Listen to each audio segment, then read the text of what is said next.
So the other day I watched Ram Setu and there are few things that I want to talk about. Idea जो है ना movie का, जो overall idea था, जो वो प्रेजेंट करना चाहती थी, वो बहुत ही ज़्यादा कमाल था, बहुत ही ज़्यादा बेहतरीन था। बट कहाँ हरकत हो गई, उसके एग्जीक्यूशन के अंदर हरकत हो गई कि जो उन्होंने सोचा था ना, लाइक जिस लेवल पे वो सोच रहे थे उसको दिखाने का, अगर वैसा वो हो जाता तो बहुत ही ज़्यादा बेहतरीन हो जाती मूवी। लेकिन मूवी वैसी नहीं बन पाती है, मूवी ऑडियंस के साथ कनेक्ट नहीं कर पाती है, उनको अपना आइडिया उस तरीके से नहीं समझा पाती है। क्यों होता है ऐसा? 3 रीज़न है और उन तीनों के बारे में बात करेंगे। कौन से हैं 3 रीज़न? सबसे पहला है स्टोरी, दूसरा है मूवी का प्रोडक्शन और तीसरा है वो मैजिकल एलिमेंट जो उनको ऐड करना चाहिए था, जिसकी वजह से ये जो मूवी है ना, जो इतने बढ़िया बेस पे खड़ी हुई थी, वो कहीं और स्टैंड कर रही होती बजाय उस जगह के जहाँ पर अभी वो है। तो बात करते हैं सबसे पहले स्टोरी की। मूवी की स्टोरी है ना, अपने आप में ही बहुत ज़्यादा कंफ्यूज्ड सी रहती है। Like if you notice the opening section of the movie, हमारा हीरो अफगानिस्तान की एक आर्कियोलॉजिकल साइट पर है, ठीक है। अब वहाँ पे उसको क्यों भेजा गया? उसको इसलिए भेजा गया है जिससे कि ऑडियंस ये जान सके कि हमारा जो हीरो रहने वाला है ना भाई, वो अपनी जान की बाजी लगाने से नहीं डरता, उसको आर्कियोलॉजिकल एविडेंस चाहिए और उसकी किस्मत इतनी अच्छी है कि वो हमेशा जान बचाते बचाते कुछ ना कुछ तो ढूंढ ही लेता है जो बाकी दुनिया को नहीं मिलता। और हाँ, चौथी चीज़ कि वो पाकिस्तान के अंदर बैठा है और वो भगवान के अंदर नहीं मानता। ये 4 चीजें हमें पता चलती हैं उस ओपनिंग सीन की मदद से। बाकी उस ओपनिंग सीन के अंदर क्या क्या हरकतें थी? अरे बहुत हरकतें थी, बेहिसाब एकदम। सबसे पहली बात अगर करें ना तो वो ये होगी कि उनको वहां पे यूनेस्को ने भेजा है, ठीक है, और यूनेस्को ने भेजा और फिर भी वहां पे मतलब सिक्योरिटी तो होती है और नहीं है, पता नहीं कैसे टेररिस्ट वगैरह आकर उनमें बजा रहे हैं और इतनी ज्यादा ओपन फायरिंग हो रही है। खुले में भाग रहे हो बिल्कुल एकदम, कोई कुछ है ही नहीं, खुले में भाग रहे फिर भी एक गोली नहीं लग रही, बाकी लोग बंदे बंदे मर रहे हैं, वो हमारे हीरो है बड़ी एकदम टिप टॉप। देन चलो बॉलीवुड मूवी है, सह गए, वो भी सह गए। भाई की किस्मत इतनी बढ़िया, एकदम नीचे कूद के सीधा एकदम बुद्धा की मूर्ति मिल गई कि क्या ही जादू है भाई साहब। कोई स्ट्रगल नहीं, कोई कुछ नहीं, बिल्कुल एकदम बढ़िया। और कमाल की बात बताऊं, देखो मैं तुम्हें इसके बारे में कि बड़ा ही इडियोटिक सा एक सिनेरियो है ये। एक आर्कियोलॉजिकल साइट है, वहां पे पूरे पे लाइक रेगिस्तान टाइप का ही है वो, है ना। वहां पर एक इतनी ज्यादा सॉफ्ट जगह कि वो 2 बंदे वहां पे कूदे और वो बिल्कुल नीचे गिर गए, ठीक है, एक गुफा के अंदर, एक टनल के अंदर नीचे गिर गए और वो गुफा बिल्कुल गहरी और उसके अंदर मूर्ति रखी हुई है। अब तुम्हें क्या लगता है कि मूर्ति कैसे आई होगी वहां पर? जरा अगर इसके बारे में हम सोचने की कोशिश करें कि मूर्ति वहां पर आई कैसे होगी। या तो ये हो सकता है कि मूर्ति है ना पहले एक लेवल पर रही होगी एंड विद टाइम वो जो लेवल है ना वो ऊपर होता चला गया, लाइक मिट्टी और ऊपर आई और ऊपर आई और ऊपर आई और ऊपर आई, और ऐसे अब ये नया सरफेस बन गया और ये वो पुराना बुद्धा वाला सरफेस बन गया कि वो बुद्धा की मूर्ति यहीं रह गई और वो नई जमीन ऊपर आ गई। होता है ना ऐसे, नेचुरल कैलामिटी वगैरह कुछ आती है तो पूरे के पूरे जो पैलेस वगैरह होते थे वो गायब हो जाते थे। कहाँ गायब हो जाते? जमीन के नीचे चले जाते। जमीन मतलब खा नहीं जाती थी लेकिन उनके ऊपर लेयर्स चढ़ जाती थी, है ना। ये होता था, ऐसा ही होना चाहिए था। और तो कोई रास्ता बनता नहीं है कि आपने जमीन खुदवा के मूर्ति नीचे करवा दी छुपाने के लिए, ऐसा तो कोई लॉजिक नहीं बनता ना। तो यही रीजनिंग लगा सकते हैं अगर हम अपने छोटे से दिमाग से सोचे तो। और इसके लिए उनको क्या दिखाना चाहिए था कि भाई अगर आप नीचे भी गिरे हो ना, मान लो किसी वजह से वहां पे कोई छेद हो गया था और वो वहीं तक ही रह गया, लेकिन ये क्या बात हुई कि मूर्ति पूरी की पूरी ऐसी रखी हुई है, वो मिट्टी के अंदर पूरी जमी नहीं हुई। कैसे आर्कियोलॉजिस्ट है ना, कैसे आराम आराम से तोड़ तोड़ के पूरा मतलब निकालते हैं हर एक चीज को, छोटे छोटे कंकड़ को एकदम उनको अलग करना पड़ता है, पूरा अलग करना पड़ता है, तब जाके कोई छोटा सा फॉसिल, कोई छोटा सा पत्थर, कुछ छोटी छोटी चीजें ऐसे मिलती है। यहाँ पे तो पूरी की पूरी मूर्ति ही साबुत पड़ी हुई है। और अगर तुम ये सोच रहे हो ना, अरे ऐसे कैसे, ये क्या बोल रहा है ये, हमने देखा है कि महलों के अंदर तो ऐसे ही मिल जाती है, लाइक पूरी साबुत पड़ी हुई होती है, वो सब कुछ जो ट्रेजर मिलता है वो ऐसे ही मिलता है। अरे सर, सपोज कि एक महल है, वो महल जमीन के नीचे आ गया, उसके ऊपर लेवल आ गया, तो अगर कोई बंदा जमीन के नीचे से आके उस महल के अंदर एंट्री कर लेता है ना, तो महल की जो ऊपर की छत है या जो भी उसका रूफ टॉप है वो है संभालने के लिए कि नीचे कुछ नहीं आएगा, ठीक है ना। लेकिन अगर वो तो सिर्फ मूर्ति है तो फिर इसका क्या लॉजिक बनता है? या तो उनको आगे का भी दिखाने चाहिए कि आगे और क्या क्या है, क्या क्या नहीं है। ये मिडिल में जो काट देने वाला सिनेरियो है ना, ये सही नहीं है, बिल्कुल भी सही नहीं है। और फिर उसके बाद हमें ये भी नहीं बताया जाता है कि वो वहां से निकलते कैसे, क्योंकि वो कोई लल्लू पंजू से गुंडे नहीं है कि जिनको आप टोपी पहनाकर आ जाओगे। नहीं जी, ऐसा नहीं है। वो है ना, वो टेररिस्ट है और वो वहां पे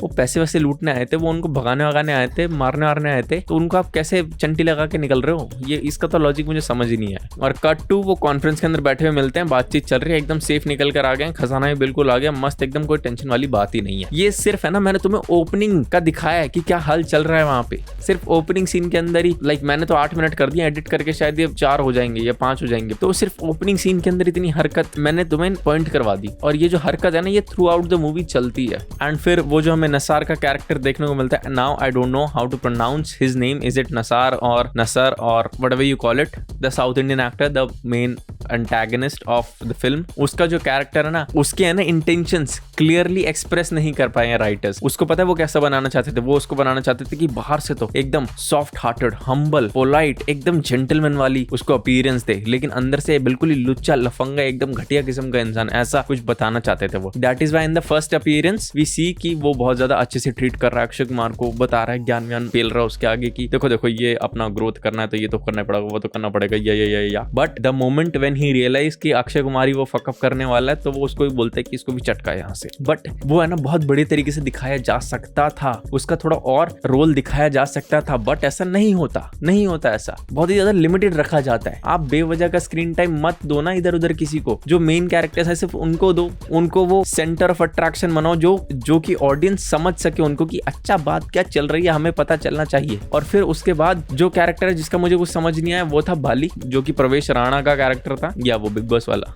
उसका भी कैरेक्टर मुझे समझ नहीं आया कि ओके आप एक असिस्टेंट हो, आप वहां पर हो अपने बॉस की उस इच्छा को पूरा करवाने के लिए, और उस इच्छा को पूरा करवाने के लिए आप कोई भी मार काट कुछ भी कर सकते हो, कितना भी गंद मचा सकते हो, ये है आपकी ड्यूटी, जो भी है यही है ना। बट फिर एंड में जब आप मरने वाले हो और हीरो ने बचा लिया आप, तो एकदम से आपका हृदय परिवर्तन हो जाता है कि मैं ले जाता हूँ, नहीं कोई बात नहीं, मैं लेके जाता हूँ, मैं ले जाऊंगा रास्ता तुम्हें, मैं दिखा दूंगा एकदम, हम श्रीलंका से सीधा दिल्ली पहुंच जाएंगे आधे घंटे के अंदर, और बोलो और क्या चाहिए, क्या है ये कैसा मजाक है। और फिर इसके ऊपर अगर मैं जैकलिन और नुसरत का मतलब डाल दूं ना कैरेक्टर, तो वो तो अलग ही लेवल पे चला जाता है, मतलब उनकी तो जरूरत ही नहीं थी मूवी के अंदर। दोनों ही मूवी के अंदर कोई भी नोटिसेबल काम नहीं करती है, बिल्कुल भी, जरा सा भी नहीं। लाइक एक सिनेरियो तो ऐसा आता है जब जो हमारा वो होता है ना केपी होता है, एपी होता है अंजनी पुत्र, हाँ एपी जो है जब हेलीकॉप्टर से गिर के मर जाता है, तो उसके बाद एकदम इंटेंस सिचुएशन होनी चाहिए थी, टेंशन होनी चाहिए थी, एकदम रेज होना चाहिए था बिल्कुल एकदम कि फाड़ फोड़ देंगे, सब कुछ ऐसे कर देंगे। But what do you think, what we सी,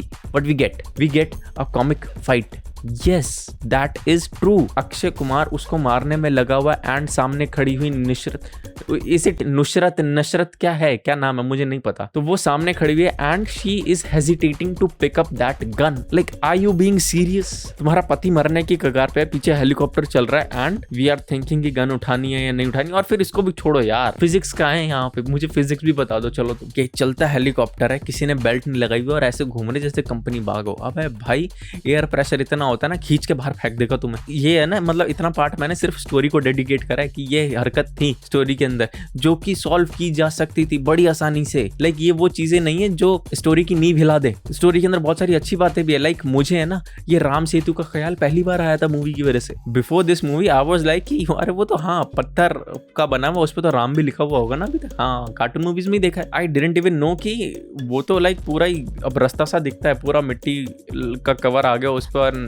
इतना बड़ा है सच में। I wasn't sure about it. कभी इतना ध्यान नहीं दिया ना यार, ध्यान रहता कैसे जब कोई देता ही नहीं है। अयोध्या का मंदिर पता है सबको कि अच्छा वहां पर है, यहाँ पर है, कैसा है, क्या है क्या नहीं है, क्या न्यूज चल रही है। राम सेतु का नहीं पता क्योंकि कोई बात नहीं करता। एंड अब फाइनली बात हुई भी तो वो इस तरीके से हुई कि बस क्या ही कहे। तो मूवी की जो नींव थी ना वो बहुत कमाल थी। अब अगर बात करें मूवी के प्रोडक्शन की तो मैं ये कहूंगा कि पता नहीं कौन से लेवल पर हो सकता था मूवी का प्रोडक्शन, पर पता नहीं कौन से लेवल पे कर दिया उन्होंने। तो अक्षय कुमार के लाइक समुद्र में पहुंचने से मूवी के एंड तक, जब तक वो कोर्ट नहीं पहुंच जाते तब तक VFX हैवी रहती है मूवी। और उस टाइम पर जो VFX मतलब यूज हुआ ना, ये बाबा मतलब क्या ही करा है तुमने। एक तो वो जो सूट था वो बिल्कुल हद नकली, एकदम ही हद नकली। फिर शिप के अंदर जो उनकी टेक्नोलॉजी वगैरह थी जो भी थी वो भी बिल्कुल एकदम मतलब दिख जाता है यार। क्यों थोड़ा इन्वेस्ट कर लो, थोड़ा पैसा लगा लो, कुछ तो कर लो। इतनी फीस दे रहे हो तुम अपने एक्टर्स को, कुछ इसमें भी लगा लो, थोड़ा एक्सपीरियंस अच्छा हो जाएगा व्यूअर्स का। Don't you think? I think it would be a great thing to spend a little more for the experience of the audience. और फिर उसके बाद जब वो अपने ट्रेजर हंट पे जाते हैं कि अब हम निकालेंगे ढूंढ के लंका को, तब जो हमें जो भी जंगल वगैरह के सिनेरियो देखने को मिलते हैं, वो उल्टा क्रोकोडाइल का वो चेहरा देखने को मिलता है, तब कितने ज्यादा लो ग्रेड VFX हुए हैं, लाइक बहुत ही ज्यादा। और फिर उसके बाद जब हम उसकी गुफा के अंदर टनल में जाते हैं एंड वहाँ पे वो लंका का जो वो डोर टाइप का होता है वो भी बहुत बेकार है। एंड उसके अंदर तो आप स्टोरी का भी एक एलिमेंट निकाल ही लोगे कि अगर आपने कुछ दिखाया है तो उसको डिस्क्लोज तो करो। कुछ भी दिखाने का क्या पर्पस होता है किसी मूवी के अंदर? क्या तुम्हें लगता है कि कोई भी कुछ भी कभी भी दिखा सकता है मूवी के अंदर और वहां से बच के निकल सकता है? क्या सच में लगता है? नहीं। अगर आप कुछ भी दिखा रहे हो ना तो उसके पीछे एक स्पेसिफिक इंटेंशन होनी चाहिए कि हाँ मैंने इस चीज को यहाँ पर मेंशन इस वजह से करा है और कोई रीजन नहीं है, ये इसलिए नहीं डाली गई है कि मेरा मन कर रहा था या मेरे पास कुछ और नहीं था या चलो टाइम पास के लिए डाल ही देते हैं। ऐसा नहीं होता है। You are creating a movie, you are creating a work of art and it's your duty to take every decision because of right logic.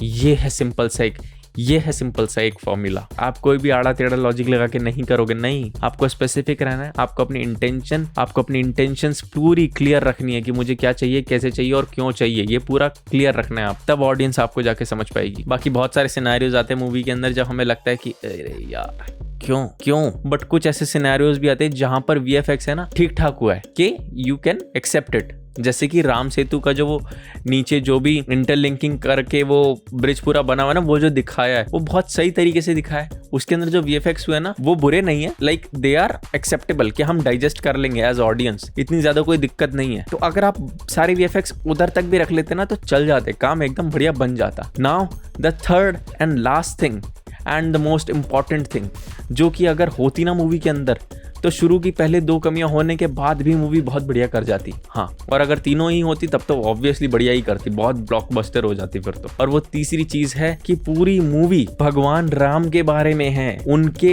Existence के बारे में है। Ram Setu has been used as a tool to question the existence of lord Ram. उनके existence के बारे में है पूरी कहानी और तुमने उन्हीं को नहीं दिखाया। क्या लॉजिक है मतलब इस बात का कि तुमने ये भी दिखा दिया कि हमारा जो गाइड था वो हनुमान स्वरूप था, तुमने रावण की लंका भी दिखा दी, बस उसके अंदर जाके नहीं दिखाया, जो कि अजीब ही बिल्कुल बेहद बेकार बात है। लेकिन तुमने भगवान राम को नहीं दिखाया, उनको दिखाना बहुत ज्यादा जरूरी था। If you are making a movie on a cosmic entity and that too on a big one, तो ये आपकी ड्यूटी है यार कि आपको वो उसको दिखाना पड़ेगा, बिकॉज तभी वो फाइनल क्लाइमेक्स वाला फील है ना एक व्यूअर एक्सपीरियंस कर सकता है। एल्स वो एक खालीपन रहेगा उसके मन में। ओ माय गॉड, देखिए ना, आई एम होपिंग कि तुम सबने देखी होगी। तो उसके अंदर पूरे टाइम भगवान की बात होती है, भगवान पर ही केस करा है, भगवान ने ही सब कुछ खराब करा, भगवान ही अच्छा नहीं लगता परेश रावल के कैरेक्टर को। And in the end of the movie हम भगवान को देखते हैं, तो वो एक कंप्लीट करती है वो एक व्यूअर को वो चीज कि yes this is the thing that this movie was about. और मैंने फाइनली एंड में वो देख भी लिया और ये मुझे एक सेटिस्फैक्शन दे गई ये चीज। बट राम सेतु के अंदर ये सेटिस्फैक्शन नहीं देखने को मिलता ऑडियंस को, विच इज अ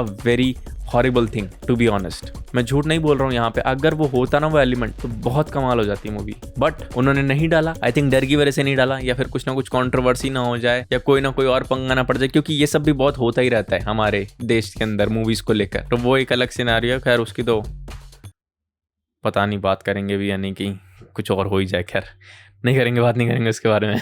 बाकी अगर ये तीनों चीज़ें होती ना मूवी के अंदर, या इन 3 चीज़ों पर और अच्छे से काम किया जाता, इनको और लाइक पॉलिश किया जाता और इम्प्रोवाइज किया जाता, तो आई एम डैम श्योर कि मूवी बहुत ज़्यादा तगड़ी बनती, बहुत ही ज़्यादा तगड़ी बनती। और ये जो अक्षय कुमार की फ्लॉप मूवीज़ की अभी ट्रेल चल रही है ना, वो भी ठीक हो जाती। यस, बाकी आज के लिए इतना ही था। मिलेंगे किसी और दिन किसी और वीडियो के साथ किसी और बारे में बात करते हुए। वीडियो को लाइक कर देना, बाकी तो तुम समझ ही जाओ। तब तक के लिए बाय।